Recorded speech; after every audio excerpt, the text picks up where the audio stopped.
مجبور کر کے، زبردستی کر کے کسی کو بھی نہ مسلمان بنایا جائے گا اور نہ مسلمان بنا کر اس کو سیدھے راستے پر لایا جائے گا۔ اس کے لیے سب سے پہلی شرط یہ ہے کہ اس صحیح راستے کی طلب دل میں ہو،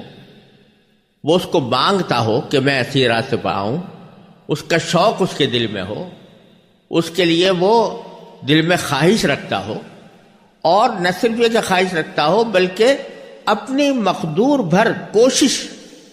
اس راستے پر جانے کی کرے، تو اس وقت پھر اس کو یہ حق پہنچتا ہے کہ وہ یہ کہے کہ یا اللہ میرے دل میں خواہش بھی ہے اور میں کوشش بھی کر رہا ہوں، لیکن بعض اوقات اپنے نفس اور شیطان کے ہاتھوں مجبور ہو جاتا ہوں، اس واسطے مجھے اپنے فضل و کرم سے توفیق عطا فرما دیجیے۔ یہ ہے مطلب اہدنا الصراط المستقیم کا، اور اس کو اگر ماقبل کی آیت سے یعنی پہلے والی آیت سے ملا کر پڑھا جائے تو یہ دعا بندہ اس وقت کر رہا ہے جب وہ یہ کہہ چکا کہ ایاک نعبد و ایاک نستعین، یہ اقرار بھی کر چکا، یہ عہد بھی کر چکا کہ اللہ ہم آپ کے سوا کسی کی عبادت نہیں کریں گے، اور اے اللہ ہم آپ کے سوا کسی کی مدد نہیں چاہیں گے۔ یہ اقرار کرنا خود اس بات کی علامت ہے کہ وہ اللہ تبارک و تعالیٰ کی عبادت کو ہی درست مانتا ہے اور اس کی اطاعت ہی کو درست مانتا ہے اور اس طرف چلنا بھی چاہتا ہے، اور پھر یہ کہہ رہا ہے کہ اہدنا الصراط المستقیم۔ اسی بات کو قرآن کریم نے ایک دوسری آیت کریمہ میں اس طرح ارشاد فرمایا ہے کہ الذین جاہدوا فینا لنہدینہم سبلنا، کہ جن لوگوں نے ہمارے راستے میں کوشش کی ہے، جو اس راستے پر قدم بڑھانے کے لیے تیار ہیں، لنہدینہم سبلنا، ہم ضرور بالضرور ان کو اپنے راستوں تک پہنچا دیں گے۔ یہاں بھی اللہ تبارک و تعالیٰ نے الا استعمال نہیں کیا، یعنی لنہدینہم الی سبلنا نہیں فرمایا، بلکہ لنہدینہم سبلنا فرمایا ہے، جس کے معنی صرف یہ نہیں ہے کہ ہم ان کو راستہ دکھا دیں گے، بلکہ مطلب یہ ہے کہ اپنے راستوں تک پہنچا دیں گے۔ لیکن اس کی بنیادی شرط کیا ہے کہ الذین جاہدوا فینا، جنہوں نے ہمارے راستے میں کوشش کی۔ تو ایک طرف خواہش ہو، طلب ہو،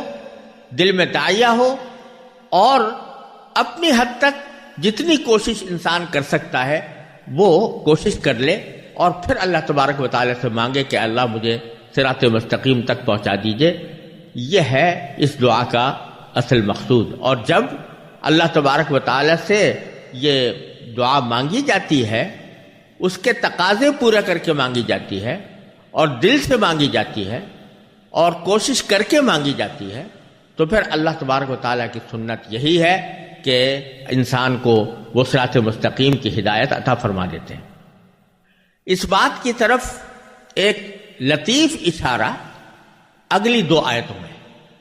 کیونکہ جہاں صراط مستقیم کا ذکر اللہ تبارک و تعالیٰ نے اس آیت میں فرمایا، تو اگلی دو آیتوں میں اس صراط مستقیم کی تفسیر بیان فرمائی ہے کہ صراط مستقیم کیا ہے، اور انسان کو متوجہ کیا ہے کہ وہ کس طرح پہچان سکتا ہے کہ کون سا راستہ سیدھا ہے، اور کس طرح وہ اس کی طرف اپنی کوشش شروع کر سکتا ہے۔ تو ان دو آیتوں میں صراط مستقیم کا مطلب اللہ تعالیٰ نے بیان فرمایا ہے، اور صراط مستقیم کی علامتیں بیان فرمائی ہیں۔ اور یہ دو علامتیں ہیں جن میں سے ایک علامت ایجابی ہے، مثبت ہے، اور دوسری سلبی اور منفی ہے۔ یعنی ایک آیت میں یہ فرمایا کہ وہ کون سا راستہ ہے، اور دوسری آیت میں فرمایا کہ کون سا راستہ نہیں ہے۔ تو کون سا راستہ ہے اس کے لیے فرمایا صراط الذین انعمت علیہم، راستہ ان لوگوں کا کہ جن پر اے اللہ آپ نے اپنا انعام فرمایا۔ اور اس کے بعد آخری آیت میں فرمایا کہ کون سا راستہ نہیں ہے، تو فرمایا غیر المغضوب علیہم ولا الضالین، یعنی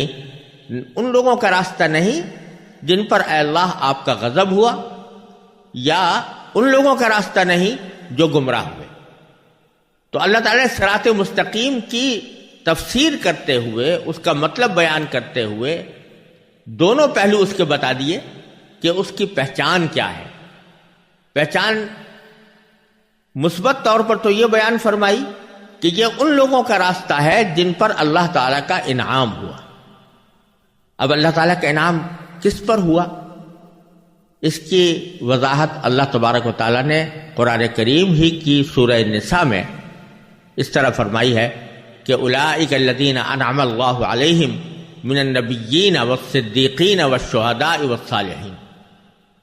کہ یہ وہ لوگ ہیں جن پر اللہ نے اپنا انعام فرمایا ہے، یعنی انبیاء کرام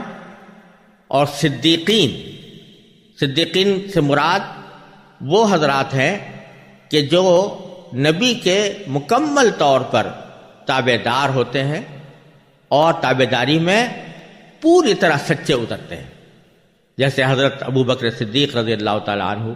نبی کریم صلی اللہ علیہ وسلم کے ساتھ تھے.